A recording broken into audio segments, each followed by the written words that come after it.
I, 31F, have been married to Brian, 33M, for 3 years now. We met at a charity event for a local animal shelter where we both volunteered. I was immediately drawn to his kind eyes and infectious laugh. Brian worked in finance and I was a marketing executive. Despite our busy schedules, we made time for each other, and our relationship blossomed quickly. Brian came from a well-to-do family. His father was a prominent lawyer, and his mother was a retired school principal. They seemed nice enough when I met them, but I always felt a certain coldness from them, especially Brian's mother. Brian would brush it off, saying they were just reserved people. My own family background was quite different. I grew up in a tight-knit, middle-class family with 2 older brothers. My parents, both teachers, instilled in us the values of honesty and hard work. They welcomed Brian with open arms when we started dating. Our wedding was a lavish affair, mostly planned by Brian's parents. I would have preferred something smaller and more intimate, but I went along with it to keep the peace. Looking back, maybe that was the first red flag, my tendency to compromise to avoid conflict. The first 2 years of our marriage were mostly happy. We bought a beautiful house in the suburbs and talked about starting a family soon. Brian's career was taking off and he was working longer hours, but he always made time for date nights and weekend getaways. Everything changed last week when Brian came home with a woman I'd never seen before. He introduced her as Megan, 28F, his long-lost cousin. According to Brian, Megan had been estranged from the family for years after a falling out with her parents. He said she needed a place to stay for a while and asked if she could live with us temporarily. I was taken aback. In all our years together, Brian had never mentioned having a cousin. When I asked about it, he said it was a painful family topic that he didn't like discussing. He seemed upset that I was questioning him, so I dropped it for the moment. Megan was pretty in a girl-next-door kind of way. She had long brown hair, green eyes, and a smattering of freckles across her nose. She seemed nice enough, if a bit reserved. I tried to be welcoming, showing her to the guest room and giving her a tour of the house. Over the next few days, I started noticing things that made me uneasy. Brian and Megan seemed very close and comfortable with each other for long-lost relatives. They'd often sit close together on the couch, whispering and laughing. A few times I walked in on them having hushed conversations that abruptly stopped when they saw me. One night, I came home late from work and found them, drinking wine together in the kitchen. Megan was sitting on the counter while Brian stood very close to her, their heads bent together. They jumped apart when I walked in, looking guilty. I started paying more attention after that. Brian was spending a lot of time with Megan, even taking days off work to show her around the city. Meanwhile, he was becoming more distant with me. He was often irritable and snapped at me over little things. When I tried to talk to Brian about my concerns, he got defensive and accused me of being paranoid and unwelcoming to his family. He said I should be more understanding of Megan's difficult situation. I felt like I was going crazy. Was I just being overly suspicious? I couldn't shake the feeling that something was off, so I decided to do some digging. I reached out to Brian's parents, saying I wanted to send a gift to welcome Megan back to the family. To my shock, they had no idea who I was talking about. They told me Brian was an only child and didn't have any cousins. I was reeling from this revelation. Why would Brian lie about Megan being his cousin? Who was she really? I didn't confront Brian right away because I wanted to gather more information first. I started going through our home office while Brian was at work, looking for any clues. In a locked drawer of Brian's desk, I found some photos of him with Megan that looked like they were taken years ago. They were clearly a couple in the photos, kissing and embracing. I also found some old letters and cards from Megan to Brian. Reading them made it clear they had been in a serious relationship in the past. Megan wrote about how much she loved Brian and couldn't wait to be with him forever. As I sat there, surrounded by evidence of Brian's lies, memories from our relationship started to take on new meaning. I remembered a trip we took to Chicago early in our relationship.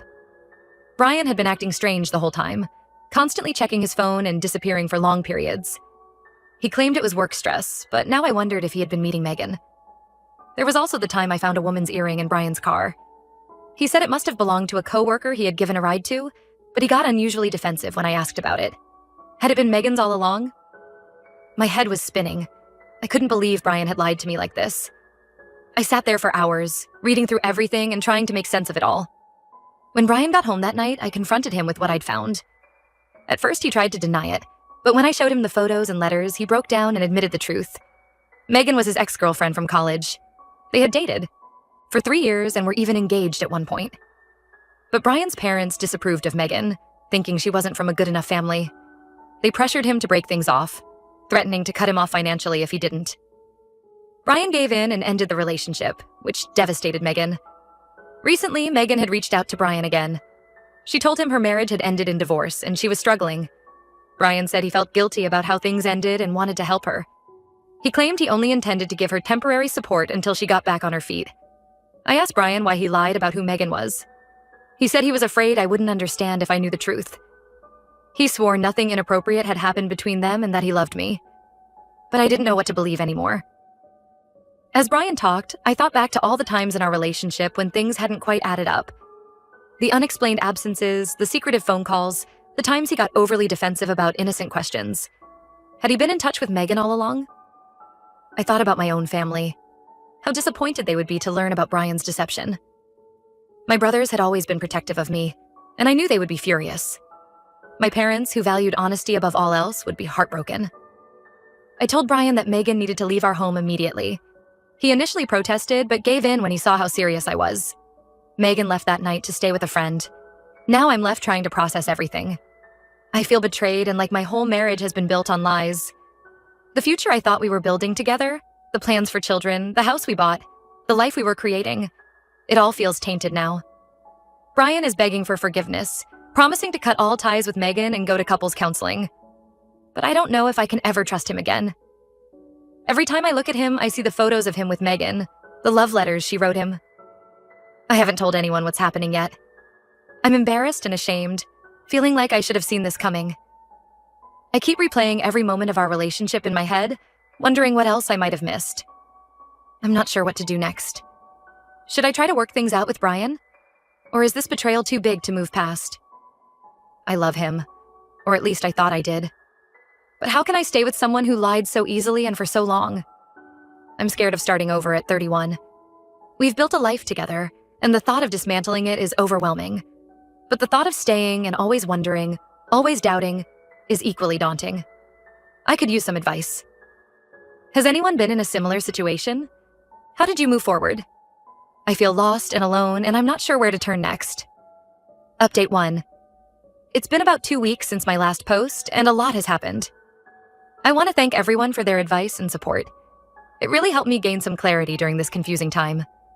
After Megan left, Brian continued to beg for forgiveness. He swore up and down that nothing physical had happened between them and that he loved only me. But I just couldn't shake my doubts and mistrust. Every time he touched me, I couldn't help but wonder if he had touched Megan the same way. Every time he said, "I love you," I questioned if he had said the same words to her. I decided to reach out to Megan directly. I got her number from Brian's phone and asked to meet up. To my surprise, she agreed. We met at a small cafe on the outskirts of town, away from prying eyes.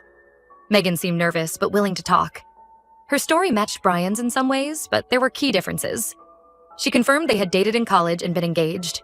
But according to Megan, Brian had reached out to her recently, not the other way around. Megan said Brian had been unhappy in our marriage and was considering leaving me. He had contacted her saying he still had feelings for her and wanted to reconnect. She admitted they had kissed a few times while living in our house, but claimed it hadn't gone further than that. As Megan talked, I remembered a conversation Brian and I had about 6 months ago. We had been discussing having children, and Brian had seemed hesitant. At the time, I thought he was just nervous about the big step. Now I wondered if he had already been thinking about leaving me. I was stunned by Megan's revelations. This was so different from what Brian had told me. When I confronted him with Megan's version of events, he initially tried to deny it. But when I pressed him, he finally broke down and admitted it was true. Brian confessed that he had been having doubts about our marriage for a while. He said he felt we had grown apart, and he wasn't sure if he still loved me. When he ran into Megan by chance a few months ago, old feelings resurfaced. They started talking and texting regularly. Eventually, Brian invited Megan to stay with us under false pretenses. He claimed he wanted to see if there was still a spark between them before making any decisions about our marriage. He swore they hadn't slept together, but admitted there had been kissing and heavy flirting. As Brian confessed, I thought back to all the little changes in his behavior over the past few months. The way he had stopped kissing me goodbye in the mornings. How he had been spending more time at the gym, saying he wanted to get in shape. The new cologne he had started wearing. All these little things that I had dismissed at the time now took on new, painful significance. I was devastated. Not only had Brian lied to me repeatedly, but he had been actively pursuing a relationship with another woman while still married to me. I felt like such a fool for not seeing what was happening right under my nose. I thought about my parents and how they would react to this news. They had always been so proud of me, of the life I had built with Brian. How could I tell them that it had all been a lie? And my brothers. They had welcomed Brian into the family like another brother. I knew they would be furious when they found out how he had betrayed me. After a lot of soul-searching and many sleepless nights, I've decided I can't continue this marriage. The trust is completely broken, and I don't think I'll ever be able to look at Brian the same way again. Every happy memory we shared is now tainted by the knowledge of his deception. I told Brian I want a divorce. He broke down crying when I told him my decision. He begged for another chance and said he'd do anything to make it right. He promised to cut all ties with Megan, to go to counseling, to be completely transparent with me about everything. But I know in my heart that too much damage has been done. Even if Brian never spoke to Megan again, how could I ever trust that there wouldn't be another woman in the future? How could I build a family with someone who could lie so easily and for so long? I've moved out of our house and am staying with my sister for now. Being around her 2 young children has been both a comfort and a painful reminder of the future I thought I would have with Brian. My sister has been incredibly supportive, letting me cry on her shoulder and assuring me that I'm making the right decision. I've contacted a divorce lawyer and am starting the process. It's painful and scary, but I know it's the right thing for me. I'm dreading telling my parents, but I know they'll support me no matter what. As for Brian and Megan, I'm not sure what will happen with them. Part of me hopes they end up miserable together, but mostly I just want to move on and heal. I'm trying to focus on myself and building a new life. I've started seeing a therapist to help me process everything. It's been helpful to have a neutral party to talk to, someone who can help me work through my feelings of betrayal and loss. I'm also throwing myself into my work. I've taken on some new projects at the office, which has been a welcome distraction. My boss has been understanding about the situation and has given me some flexibility with my hours as I deal with the divorce proceedings. There are still moments when I miss Brian terribly. I miss the life we had together, the future we had planned. But then I remember the lies, the deception, and I know I'm making the right choice. Thank you again to everyone who offered support and advice. It really helped me find the strength to stand up for myself and make this difficult decision. I know I have a long road ahead, but I'm hopeful for the future. I'll update again once the divorce is finalized. Update 2. It's been about a month since my last update, and things have continued to be challenging, but I'm slowly healing. The divorce proceedings are underway. Brian initially tried to contest it, claiming he had made a mistake and wanted to work things out. He sent me long emails detailing all the good times we had shared, reminiscing about our first date, our wedding day, the trips we had taken together. Reading these messages was like twisting a knife in my heart. I almost wavered in my decision a few times, but I held firm. Eventually, Brian agreed to an uncontested divorce, which should make the process smoother. I think he finally realized that there was no going back after what he had done. One unexpected development was that Brian's parents reached out to me. They had heard about what happened from Brian and wanted to offer their support. To my surprise, they were furious with Brian for his behavior. Brian's mom, Linda, invited me to lunch. She shared some family history I hadn't known before. Apparently, Brian had a pattern of this behavior. In college, he had cheated on Megan with another girl, which was the real reason for their initial breakup. His parents had covered for him at the time, thinking it was just a youthful mistake. Linda apologized profusely for not warning me about Brian's past. She said they had hoped he had changed and grown up. She offered to testify on my behalf if needed in the divorce proceedings. While I appreciated Linda's support, it also made me angry that this information had been hidden from me. If I had known about Brian's history of infidelity, I might have been more cautious or seen the red flags sooner. I couldn't help but feel that Linda and her husband were partly responsible for enabling Brian's behavior over the years. In terms of the practical aspects of separating our lives, it's been stressful but manageable. We're selling our house and dividing up our assets. Thankfully, we don't have children, which makes things less complicated. But it's still painful to dismantle the life we built together. Each item we divide feels like another little death of our relationship. I'm still staying with my sister for now, but I'm looking for my own place. It's daunting to think about starting over on my own, but also exciting in a way. I'm rediscovering parts of myself that got lost in my marriage. I've started painting again, a hobby I had given up when things got busy with work and married life. As for Brian and Megan, I've heard through mutual friends that they are together now. Apparently, they made their relationship official just weeks after I moved out. It stung to hear that, but it also reaffirmed that I made the right choice in leaving. Clearly, Brian's feelings for Megan were more than just a fleeting temptation. I'm focusing on healing and rebuilding my life. I've reconnected with old friends I had drifted away from during my marriage. It's been nice to remember who I was before I became Brian's wife. I'm throwing myself into my work and considering a career change I had always dreamed about but never pursued. Brian had always discouraged it, saying it was too risky, but now I'm free to make my own choices. I finally told my parents about the divorce. They were shocked and saddened, but incredibly supportive. My mom came to stay with me for a week, helping me sort through my things and just being there for me. My dad, usually a man of few words, told me how proud he was of me for standing up for myself. Their support has meant the world to me. Some days are still really hard. I have moments of doubt and loneliness. There are times when I miss the comfort and familiarity of my life with Brian, but overall, I know I'm on the right path.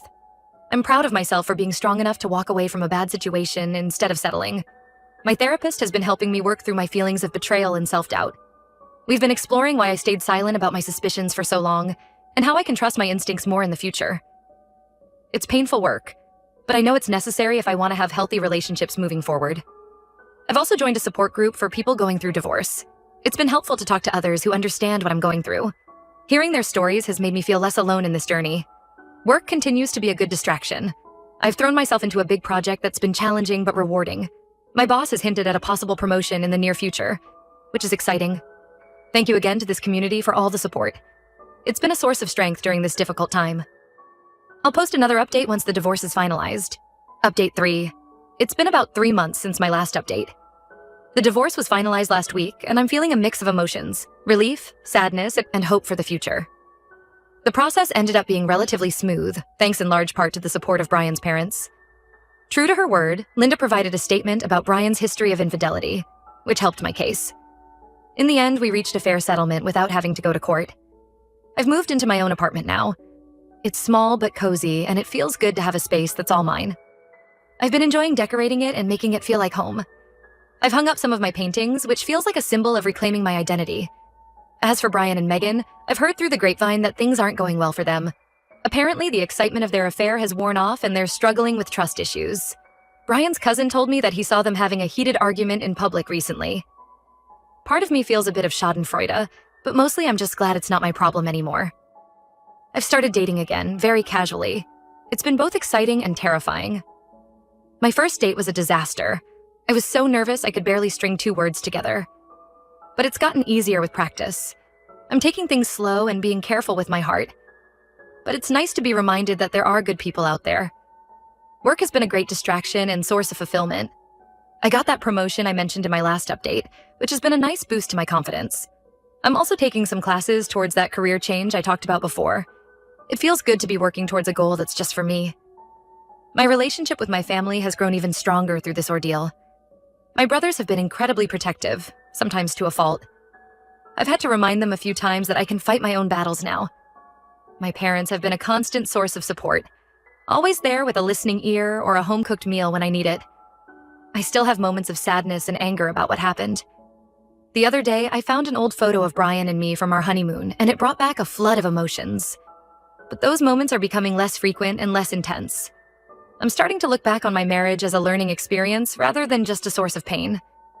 I'm proud of how far I've come and excited about what the future holds. For the first time in a long time, I feel like I'm living life on my own terms. It's scary sometimes, but also incredibly freeing. Thank you all for being part of this journey with me. Your support and advice have been invaluable. While I hope to never need this kind of support again, I'm grateful it was here when I did. Here's to new beginnings and the adventures that lie ahead.